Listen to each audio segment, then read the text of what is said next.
ನೋಡಿ, ನಾವು ಸಾಮಾನ್ಯವಾಗಿ ನೋಡ್ತಾ ಇರ್ತೀವಿ ಸಾಲಬಾಧೆ ಅಂತ. ಗುರುಗಳೇ ತುಂಬಾ ಸಾಲ ಮಾಡ್ಕೊಂಡ್ಬಿಟ್ಟಿರ್ತಾರೆ ಅಥವಾ ನಮ್ಮ ಹತ್ರ ಕೇಳ್ತಾ ಇರ್ತಾರೆ, ಗುರುಗಳೇ ತುಂಬಾ ಸಾಲ ಮಾಡ್ಕೊಂಡ್ಬಿಟ್ಟಿದೀವಿ, ಸಾಲ ತೀರಿಸ್ಲಿಕ್ಕೆ ಆಗ್ತಾ ಇಲ್ಲ.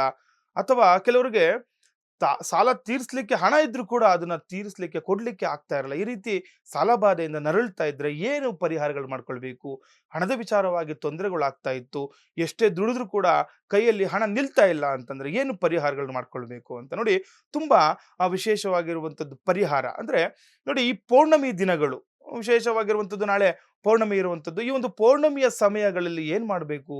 ಒಂದು ಅಂದ್ರೆ ಯಾವುದೇ ರೀತಿಯ ಋಣಬಾಧೆ ಇದ್ರೆ ಅದು ಋಣಬಾಧೆಗೋಸ್ಕರ ನಾವು ಏನ್ ನೋಡ್ತೀವಿ? ಉಪ್ಪನ್ನು ನೋಡ್ತೀವಿ. ಯಾಕಂದ್ರೆ ನಮ್ಮ ಸಾಲ ಉಪ್ಪಿನ ರೀತಿ ಕರಗೋಗ್ಬೇಕು ಅಂತ. ನೋಡಿ, ಒಂದು ಉಪ್ಪನ್ನು ನಾವು ನೀರಿನಲ್ಲಿ ಬಿಟ್ಟಾಗ ಅದು ಯಾವ ರೀತಿ ಕರಗೋಗುತ್ತೆ, ಅದೇ ರೀತಿ ನಾವು ಮಾಡಿರ್ತಕ್ಕಂಥ ಸಾಲ ದಿನ ದಿನ ಕರಗಿ ಹೋಗ್ಲಿ ಎನ್ನುವ ಒಂದು ಸಂಕೇತವಾಗಿರುವಂಥದ್ದು. ಉಪ್ಪನ್ನು ಒಂದು ಮಣ್ಣಿನ ಒಂದು ತಟ್ಟೆಯಲ್ಲಿ ಉಪ್ಪನ್ನು ಹಾಕಿ ನಿಮ್ಮ ಮುಡಿಯಷ್ಟು ಅಂದ್ರೆ ಇಡಿಯಷ್ಟು ಎಷ್ಟಾಗುತ್ತೋ ನಿಮ್ಮ ಒಂದು 3 ಇಡಿಗಳಷ್ಟು ಒಂದು ತಟ್ಟೆಯಲ್ಲಿ ಒಂದು ಅಗಲದ ಒಂದು ತಟ್ಟೆಯನ್ನು ತಗೊಳ್ಬೇಕಾಗುತ್ತೆ. ಅದರಲ್ಲಿ ಮಣ್ಣಿನ ತಟ್ಟೆಯ ಒಳಗಡೆ ಆ ಉಪ್ಪನ್ನು ಹಾಕಿ, ಆ ಉಪ್ಪಿನ ಮೇಲೆ ಒಂದು ಕಾಯಿನ್, ಒಂದು ನಾಣ್ಯವನ್ನು ಇಟ್ಟು, ಆ ನಾಣ್ಯದ ಮೇಲೆ ಮಣ್ಣಿನ ದೀಪವನ್ನು ಇಟ್ಟು, ಆ ದೀಪವನ್ನು ಪ್ರಜ್ವಲನವನ್ನು ಮಾಡಿ ತುಂಬಾ ವಿಶೇಷವಾಗಿರುವಂಥದ್ದು.